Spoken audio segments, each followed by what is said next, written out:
Di pinggiran kota, berdiri sebuah rumah sakit tua yang ditinggalkan selama bertahun-tahun. Bangunan itu dikenal masyarakat sekitar sebagai tempat berhantu. Suara jeritan, langkah kaki tanpa wujud, dan bayangan samar sering terlihat dari luar. Namun, tak ada yang cukup berani untuk membuktikan cerita-cerita tersebut. Hingga suatu malam, sekelompok mahasiswa Aldo, Lina, Denny, dan Maya memutuskan untuk menjelajahi rumah sakit itu. Demi konten horor yang sedang mereka garap, mereka membawa kamera, alat perekam suara, dan senter untuk mendokumentasikan setiap kejadian aneh. Ini cuma gedung tua, yang kita takutkan hanya atap ambruk, bukan hantu, ujar Aldo, mencoba menghilangkan rasa takut yang melingkupi. Pintu besi depan rumah sakit terbuka dengan berderit, mengungkapkan lorong gelap dan panjang yang dipenuhi dengan sisa-sisa peralatan medis.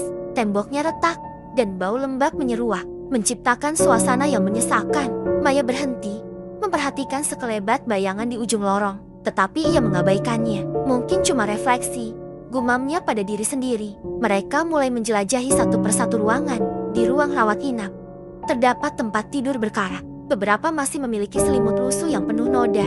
Denny menyalakan kamera, tetapi tiba-tiba layar kamera menunjukkan sesuatu yang aneh. Di ruangan itu tampak sosok samar berdiri di sudut, padahal mata mereka tidak melihat apa-apa. "Kalian lihat ini?" tanya Denny dengan suara gemetar sambil menunjukkan layarnya. Sosok itu bergerak, perlahan mendekat ke kamera. Maya yang melihatnya langsung merasa tubuhnya dingin seperti es.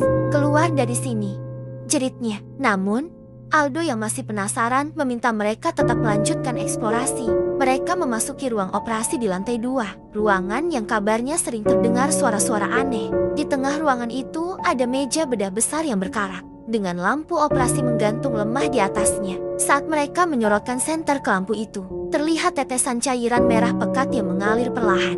"Apa itu?" "Darah," bisik Lina.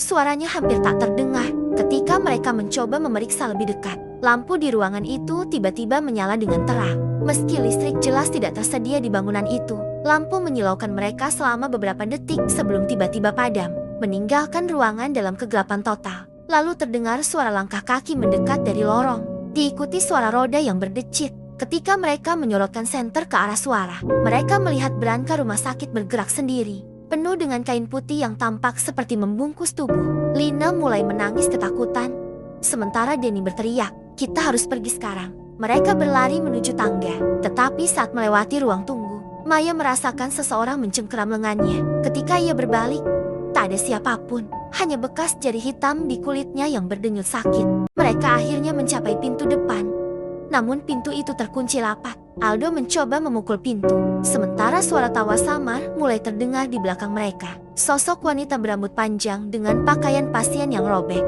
muncul dari kegelapan lorong. Wajahnya kosong, tanpa mata atau mulut, tetapi terdengar jelas suara pelan yang berbisik, "Kalian tidak boleh pergi." Ketika mereka hampir kehilangan harapan, pintu besi itu terbuka dengan sendirinya. Mereka melarikan diri secepat mungkin tanpa menoleh. Di luar, mereka menemukan kamera yang Denny bawa menyala sendiri, memperlihatkan rekaman mereka saat berlari. Tapi ada sesuatu yang tidak masuk akal di rekaman itu. Seorang perawat berpakaian seragam putih tampak berlari bersama mereka. Seminggu setelah kejadian itu, Maya ditemukan tidak sadarkan diri di kamarnya, bergumam tentang perawat di ujung lorong. Kamera itu juga hilang tanpa jejak, seperti ingin menyembunyikan rahasia rumah sakit tua tersebut. Rahasia yang tidak ingin mereka ungkapkan lagi.